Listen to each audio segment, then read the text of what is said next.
magic keys to this. It requires education, organization, action, honest media treatment, development of a real political alternative that's willing to function. These are perfectly normal means and entirely within the framework of a functioning democratic system. They don't happen to be working very well now, but that's because of a sharp deterioration in the functioning of democratic institutions, something else which ought to disturb us. So, for example, by now there's a huge gap between public opinion and public policy on a very wide range of issues. That is surely one of the reasons why the people who run elections try to avoid issues and focus on imagery. I'm wondering how you see what happened in terms of President Bill Clinton, former President Bill Clinton, and his reaction to Chris Wallace in the Fox News interview, and Senator Hillary Clinton's response as well. And yet there's been this silence on the part of the Democrats. It's not as if you've seen all, top-level Democrats kind of fall into line and say, the former president and the senator are correct here. Well, part of the reason, I think, is because they're probably not correct. Again, there is by now a rich and informative literature on terrorism. It's been a big topic. It's been studied very carefully. And what specialists have pointed out years ago is that Clinton himself acted in ways which increased the threat of terror. So take, say, the 1998 bombings of the Sudan and Afghanistan. Well, Sudan we don't pay much attention to it, but people in the rest of the world, certainly the third world, do. It was very destructive. If you destroyed half the pharmaceutical production in the United States, we'd think it's a pretty serious problem. In fact, we'd probably go to war. Well, that's what he did, and it had a lot of effects. But we don't pay attention to it. Afghanistan, what happened is that relations between al-Qaeda and the Taliban, which previously were pretty cool. Taliban didn't like them much. They didn't want another source of authority in their country. They never did like the Arabs. Relations got much closer as a result of the bombing. Clinton did the same in 1998. The sort of technical question that was discussed, how hard did he try to kill Osama bin Laden? Well, we can have our own opinions on that, but it's a kind of a side question. The real question is, what are we doing to undermine the support for the terrorist movements? I mean, look, terrorists regard themselves as a vanguard.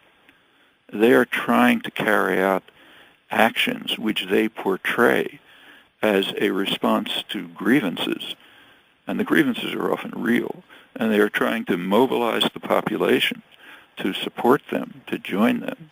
Well, the rational way to deal with this is to look at the grievances that they are bringing up, which the population feels, and address them, and undermine their base of support and isolate them.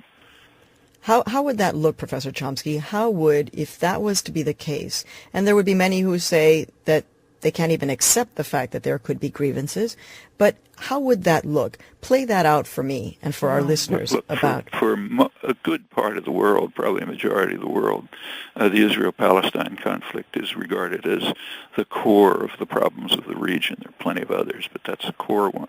Certainly in Arab and Muslim world, in fact, most of the world, it's regarded as an extremely serious issue and, in fact, a major crime.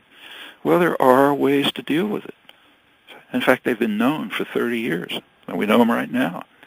A way to deal with the Arab-Israeli conflict, Palestine-Israeli conflict, is to introduce a two-state settlement with guarantees for the security and recognition of all states in the region, including Israel and a new Palestinian state.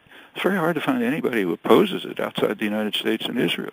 So if you believe that the United States as a superpower has missed the opportunity to deal with one of those major grievances, then will the United States as a superpower, will it take another 5 years, another couple of decades, from your view, before the way it deals with these central grievances as you see them actually change? That's up to people like you and me.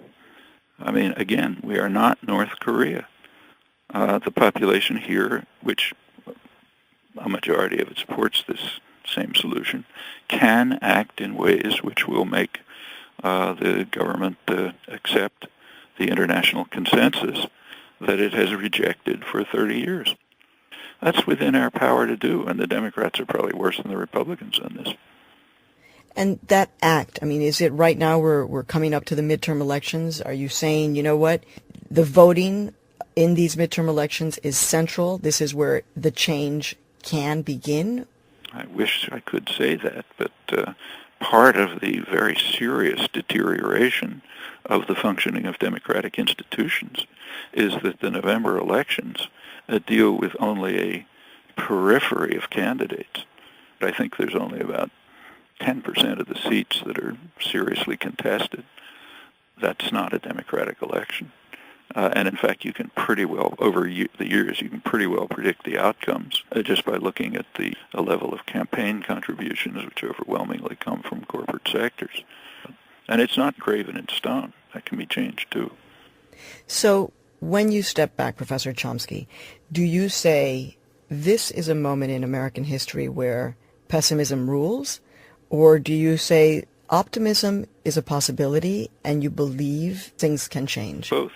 We are in an extremely dangerous situation, not only what we're talking about, but also much more large-scale threats to us and everyone else. In fact, literal threats to survival, like escalation of the threat of nuclear war, of environmental catastrophe, which unless we do something about, could be awful. The U.S., again, is increasing those threats significantly.